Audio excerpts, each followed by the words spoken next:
হয়ে থাকে ইনকাম সম্ভব না, এটা লিখিত রাখেন। আপনার ভিডিও যে কোনোভাবে ভাইরাল হতেই হবে, ভিডিও ভাইরাল হতে হবে। যাদের পেজে ফলোয়ার 3 থেকে 4,000 অথবা 5,000 হয়নি, কিন্তু ফেসবুকে কাজ করছেন গত টানা 3 মাস 4 মাস ধরে, ওদের জন্য আজকে আমার ভিডিওটি।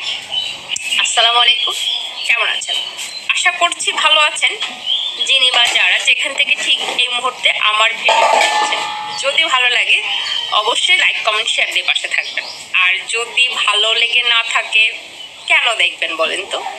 যেটা বলছিলাম, ভিডিও ভাইরাল হতেই হবে, ভিডিও ভাইরাল করতেই হবে, ভিডিও ভাইরাল করা জানতেই হবে, ভিডিও ভাইরাল করা শিখতেই হবে। ভিডিও ভাইরালের স্ট্র্যাটেজি কি, ওটা সম্পর্কে আপনাকে জানতেই হবে। কিভাবে? প্রথমত, ভিডিও ভাইরালের সাথে কি কি সম্পর্ক দেখেন। ভিডিও ভাইরাল হলে আমাদের ফেস ভ্যালু বাড়বে, ভিডিও ভাইরাল হলে আমাদের পেজের পরিচিতি বাড়বে, ভিডিও ভাইরাল হলে আমাদের ফলোয়ার বাড়বে, ভিডিও ভাইরাল হলে আমাদের ভিউ বাড়বে, আমাদের ভিউ ভালো হলে ইনকাম বাড়বে, আমাদের ভিউ ভালো হলে স্পন্সর আসবে,